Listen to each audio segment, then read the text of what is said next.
بسم اللہ الرحمن الرحیم۔ السلام علیکم ورحمۃ اللہ وبرکاتہ۔ میں ہوں ناصر خان اور آپ دیکھ رہے ہیں عامل ناصر خان یوٹیوب چینل۔ اس چینل پر ہم آپ کو خوش آمدید کہتے ہیں۔ گھر کے اندر ایک مسئلہ چلتا ہے ہسبینڈ اور وائف کے اندر۔ وہ مسئلہ کیا ہے؟ وائف کہتی ہے کہ میرا میاں مجھے گالیاں دیتا ہے، مجھے مارتا ہے، مجھ پہ ہاتھ اٹھاتا ہے، اور میاں جو ہے وہ گھر کے اندر آتا ہے اور کہتا ہے کہ میری بیوی ایسی بات کرتی ہے کہ مجھے غصہ آ جاتا ہے۔ وہ بیوی پریشان ہے کہ میاں میرا شروع میں تو ایسا نہیں تھا، اب یہ اس طرح کیوں ہو گیا؟ اور میاں جو ہے وہ اس بات کی وجہ سے پریشان ہے کہ میری بیوی اس طرح کی نہیں تھی تو یہ اس طرح کی کیوں ہو گئی؟ اور دونوں اس وجہ سے پریشان ہیں، اور دونوں کی وجہ سے دونوں کے والدین پریشان ہیں کہ ہمارے بچے لڑتے کیوں ہیں۔ ایک تو آپ کو بتاتا چلوں کہ گھروں کے اندر جادو کی وجہ سے، جنات کی وجہ سے میاں بیوی کے اندر اگر جھگڑا آ جائے تو اس کے لیے کیا وظیفہ کیا جائے کہ میاں بیوی کے اندر، دونوں کے اندر ایسی محبت پیدا ہو جائے کہ وہ مثال بن جائے۔ میں ایک اللہ والوں کا آپ کو واقعہ سناتا ہوں، پھر آپ کو عمل بتاؤں گا۔ ایک اللہ والے فرماتے ہیں ان کی بیوی کہ 91 برس میں، یعنی 51، یعنی اتنے برسوں میں کبھی بھی میرے میاں نے مجھے آنکھ ٹیڑھی کر کے بھی نہیں دیکھا۔ عبدالحی صاحب رحمۃ اللہ علیہ جو بہت بڑے پیر بھی تھے، ان کی وائف کہتی ہیں کہ کبھی انہوں نے آنکھ ٹیڑھی کر کے بھی مجھے نہیں دیکھا۔ اور پھر کہتے کہ اتنے سالوں میں کبھی ہمارا جھگڑا ہی نہیں ہوا، مجھے یاد نہیں پڑتا کہ کبھی ہمارا جھگڑا بھی ہوا ہوگا۔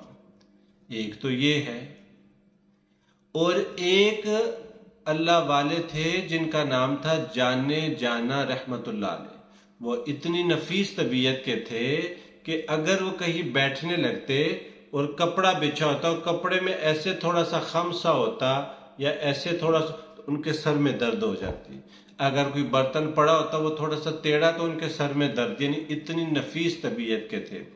اور ان کی بیوی ان کی اس طبیعت کے بالکل الٹ تھی، اور وہ فرماتے تھے کہ میں اپنی بیوی کو برداشت کرتا ہوں، اللہ نے مجھے اسی کے ساتھ بخش دینا ہے۔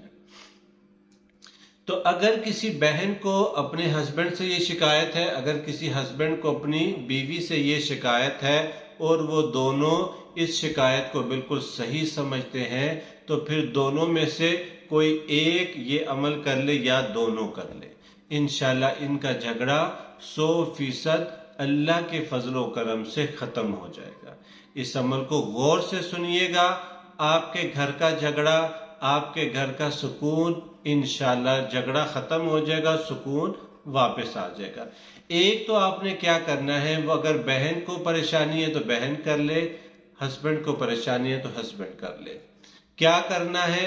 786 مرتبہ 786 مرتبہ بسم اللہ الرحمن الرحیم یہ پڑھ لے، ایک ہی وقت میں، ایک ہی نشست میں، باوضو ہو کے، کسی سے بات نہیں کرنی، یہ پڑھ لے ایک ہی وقت میں۔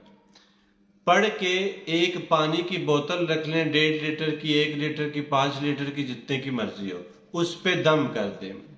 وہ دم کیا ہوا پانی آپ اس اپنے ہسبینڈ کو پلائیں، اگر ہسبینڈ نے دم کیا تو وہ وائف کو پلائے، یعنی یہ 1 ہفتہ کرے، 1 ہفتہ۔ اس کے اندر کوئی نیا پانی نہیں ڈالنا اور وہی پانی رہے۔ پھر یہ عمل کر کے 7 دن یہ پانی اس کو پلاتی رہے، خود بھی پیتی رہے، بچوں کو بھی پلاتی رہے، انشاءاللہ آپ کا جو جھگڑا ہے، آپ کا جو غصہ ہے، آپ کا جو ایک دوسرے سے روٹھنا ہے، آپ کا جو ایک دوسرے کے ساتھ بات بڑی دور تک پہنچ گئی، انشاءاللہ اس عمل کی برکت سے دونوں کی محبت ایک دوسرے کے دل میں پیدا ہو جائے گی، اور دونوں کے بچے ایک دوسرے کے ساتھ محبت کرنا شروع ہو جائیں گے۔